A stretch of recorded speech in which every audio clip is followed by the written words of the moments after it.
सोचो जरा, एक स्टूडेंट 12 साल तक स्कूल जाता है, रोज होमवर्क करना, एग्जाम की टेंशन, प्रेशर और मार्क्स की टेंशन, इन सारी चीज़ों से बाहर निकल के जब 12th पास करता है तो उसे ये ही नहीं पता होता है कि मुझे आगे जाके क्या करना है। और ये जो फेलियर होता है ये स्टूडेंट का नहीं होता है, ये फेलियर होता है एजुकेशन सिस्टम का। इंडिया का जो एजुकेशन सिस्टम है बिल्कुल रद्दी है भाई। यहाँ पे 12 साल तक स्टूडेंट को सिखाया जाता है कि बाबर कब जन्मा था, बाबर कब मरा था, साइन टीटा कोस टीटा, जो ये चीज़ें हैं मैक्सिमम 90% जो स्टूडेंट्स हैं उनके किसी काम की नहीं है। इंडिया में स्टूडेंट्स को कभी भी ये नहीं सिखाया जाता है कि 12th के बाद क्या ऑप्शंस होते हैं, करियर का क्या रोड मैप होता है, पैसा कैसे मैनेज करना रहता है, पैसे कहाँ इन्वेस्ट करना रहता है और कम्युनिकेशन स्किल्स कैसे बिल्ड होती है। और यही अगर मैं बात करूँ सरकारी स्कूलों की तो वहाँ की हालत और भी ज़्यादा खराब है।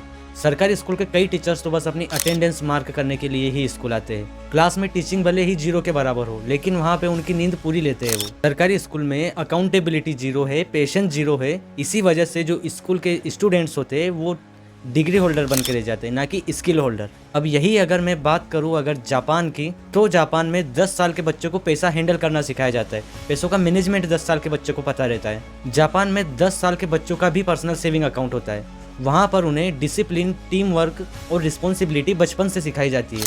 वहाँ पर एजुकेशन का मतलब होता है how to survive and grow in real life. और हमारे यहाँ एजुकेशन का मतलब होता है एग्जाम्स क्लियर करो और आगे भगवान भरोसे।